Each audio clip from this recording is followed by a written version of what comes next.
আমরা একটু এবারে গোপালগঞ্জে যেতে চাই। গোপালগঞ্জ সদরের রেশমা ইন্টারন্যাশনাল ভোট কেন্দ্রে ককটেল বিস্ফোরণের খবর পাওয়া গেছে।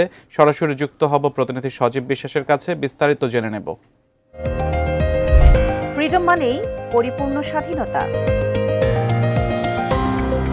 গোপালগঞ্জে কিন্তু সারা দেশের ন্যায় ভোট গ্রহণ শুরু হয়েছে 7:30 থেকে এবং এটি চলবে কিন্তু বেলা 4:30 পর্যন্ত। আমরা এই মুহূর্তে রয়েছি গোপালগঞ্জ রেশমা ইন্টারন্যাশনাল স্কুল কেন্দ্রে। এই কেন্দ্রে কিন্তু সকাল 9:30টার দিকে কিন্তু একটি ঘটনা ঘটেছে।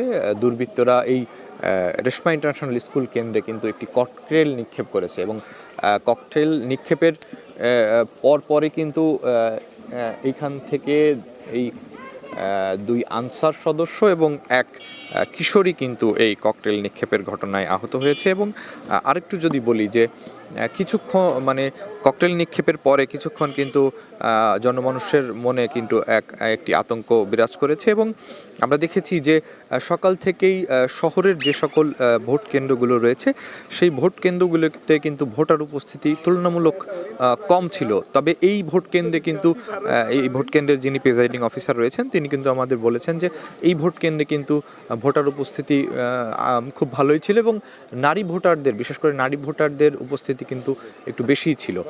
এবং এখন পর্যন্ত এ কেন্দ্রে ভোট যদি কাউন্ট হয়েছে বলি 5 থেকে 6% ভোট এই কেন্দ্রে কাউন্ট হয়েছে এবং এই ককটেল বিস্ফোরণের ঘটনার পরে কিন্তু প্রশাসনের পক্ষ থেকে এইখানে 400 গজের মধ্যে যারা রয়েছে তাদেরকে সরিয়ে দেওয়া হচ্ছে এবং বিশেষ নজরদারিতে কিন্তু এই কেন্দ্রটি রাখা হয়েছে। এবং আরেকটু যদি বলি যে গোপালগঞ্জ জেলা জুড়ে বা শহর জুড়ে কিন্তু প্রশাসনের পক্ষ থেকে আনসার, বিজিবি এবং সেনাবাহিনীর টহল চলছে এবং গোপালগঞ্জের শহরের তুলনায় গ্রামের দিকে কিন্তু ভোটার উপস্থিতি অনেকটা বেশি দেখা যাচ্ছে।